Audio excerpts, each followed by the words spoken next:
PCNU Bekasi, Deddy Mulyadi, preman berkedok pahlawan. Daripada mararaneh jadi preman tapi kedokna agamawan. Hayo, mending mana? Mendingan Deddy Mulyadi apa mararaneh? Yang jadi pertanyaan justru selama ini Bapak kemana aja? Kenapa waktu gubernur sebelumnya semua diam 1000 bahasa? Masing-masing masalah yang berhubungan dengan disiplin, yang berhubungan dengan moral, yang berhubungan dengan etika. Menurut saya dicari jalan keluarnya per masing-masing siswa yang mengalami masalahnya tersebut. Gitu. Nah ini nih, kalau pelawak masuk ke DPR guys. Bicaranya aja saya pengen ketawa. Oke, gini ya Denny Cagur, saya tanya sama kamu, apakah kamu pernah masuk ke barak? Nah. Apakah kamu pernah melihat bagaimana kegiatan di barak? Harusnya mendukung dengan program-program dari Bapak Gubernur. Bukan jawabannya seperti itu, Den. Geus aya nama Denny teh ngalawak deui daripada teu kapake ku rakyat percuma. Lamun sia dikritik ku masyarakat, ulah sok baperan anjing. Dan masyarakat mengakritik ka sia sebagai pejabat publik, anjing, lain sia sebagai personal, goblok. Politisi omon-omon dipermalukan setelah Farel Bramasta. Kini terbitlah Denny Cagur.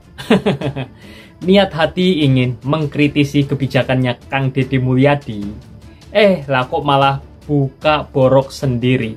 Denny Cagur dari fraksi PDIP meminta pendidikan di barak militer untuk dikaji ulang karena TNI tidak punya kurikulum pendidikan.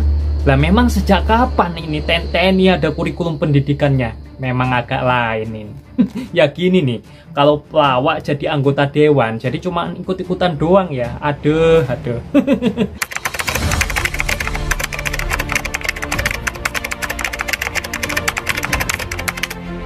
Daripada mararaneh jadi preman tapi kedokna agamawan. Hayo, mending mana? Mendingan Deddy Mulyadi apa mararaneh? Puasan kinerja gubernur Jakarta kalah dengan Jawa Barat yang dipimpin oleh KDM. Bukan hanya kalah dengan Jawa Barat, kita kalah dengan Jatim, Jateng, Jogja. Jakarta berada dalam posisi kelima. Bayangkan, kita lihat gubernur Jawa Barat yang memiliki APBD lebih sedikit, lebih kecil Jakarta, jauh dibandingkan Jakarta. Dengan daerah yang lebih luas, penduduknya lebih banyak, kok mampu meraih kepuasan publik. Kinerja gubernur itu mencapai 95%. Luar biasa. Kita sampaikan top itu, kita akui. Nah ini Jakarta bagaimana? Saya, ya, mohon maaf ini, yang mendukung penuh Gubernur DKI Jakarta, yang tidak cawe-cawe jabatan, merasa punya tanggung jawab moral. Ya, bagaimana mungkin kita bisa kalah dengan data yang mana Gubernur Jakarta itu punya kewenangan penuh, brak, langsung di mejanya itu PBD. Kenapa kita bisa kalah begini? Ya, itu timnya bagaimana? Kerja apa kalian? Asal Bapak senang, tim gabut. Ganti itu timnya. Ini perasaan Gubernur Jatim kerjaannya cuman makan buah, tapi kok surveinya tinggi juga ya. Ini berarti diduga masyarakat Jawa Timur ini pada senang makan buah juga mungkin ya. Oke, kita lanjut lagi videonya. Yang tidak bersekolah jumlahnya 658.831, dropout 164.000, lulus tidak melanjutkan 198.000, dan belum pernah bersekolah 295.000. Jadi saya pikir Pak Gubernur punya tanggung jawab moral untuk menyelesaikan masalah besar ini dengan kajian yang mendalam daripada mencoba satu ide kebijakan tanpa dasar yang terhormat Dr. Gamal, narasi Anda itu politis, sinis, dan provokatif.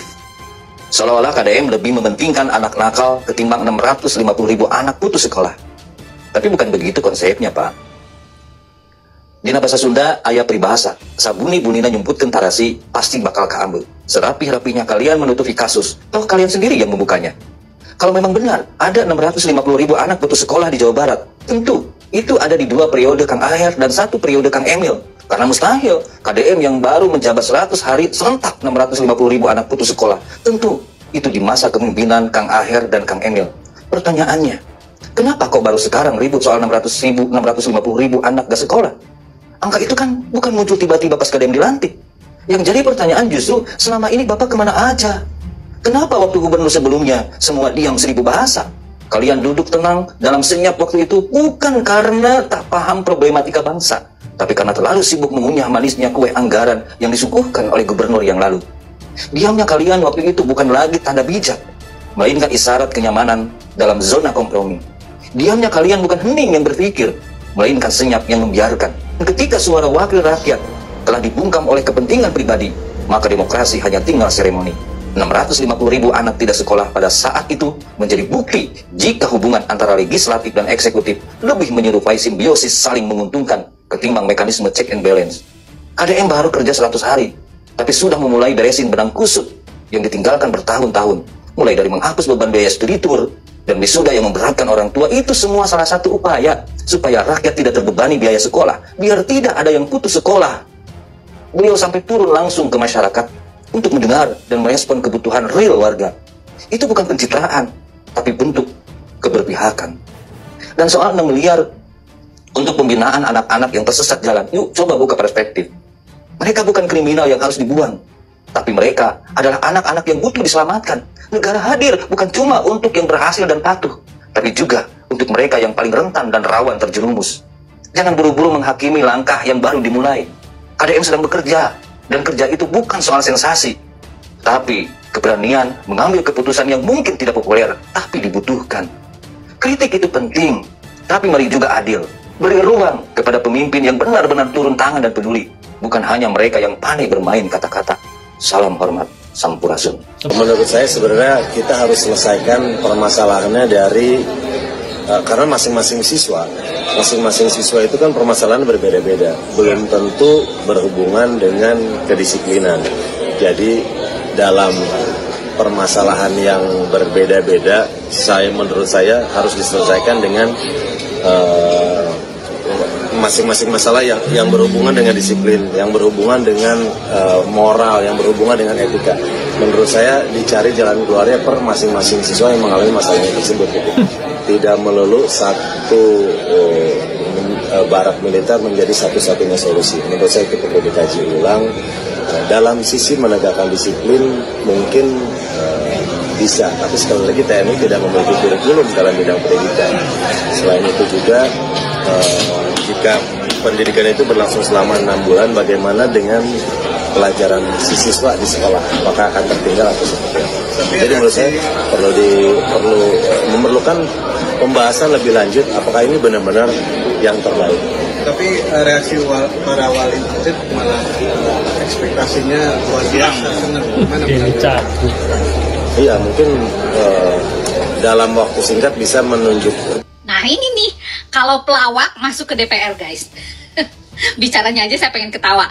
Oke, gini ya Denny Cagur, saya tanya sama kamu, apakah kamu pernah masuk ke barak? Nah. Apakah kamu pernah melihat bagaimana kegiatan di barak?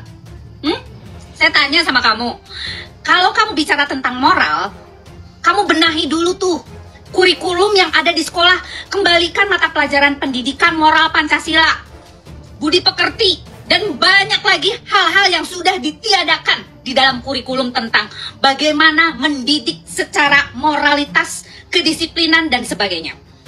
Rasa kasih sayang juga, agama juga, apakah itu ada di kurikulum sekolah sekarang ini? Harusnya Anda melihat ke sana. Sekarang saya tanya sama Anda bicara dalam kapasitas apa? DPR dari Komisi Pendidikan atau apa? Nah, kalau memang benar Anda di Komisi Pendidikan, harusnya Anda benahi dulu yang namanya kurikulum di semua sekolah-sekolah. Benahi itu. Kalau bisa, barak militer itu dijadikan part of school. Oke? Bagian dari sekolah, bagian dari pendidikan yang masuk dalam kurikulum. Harusnya begitu.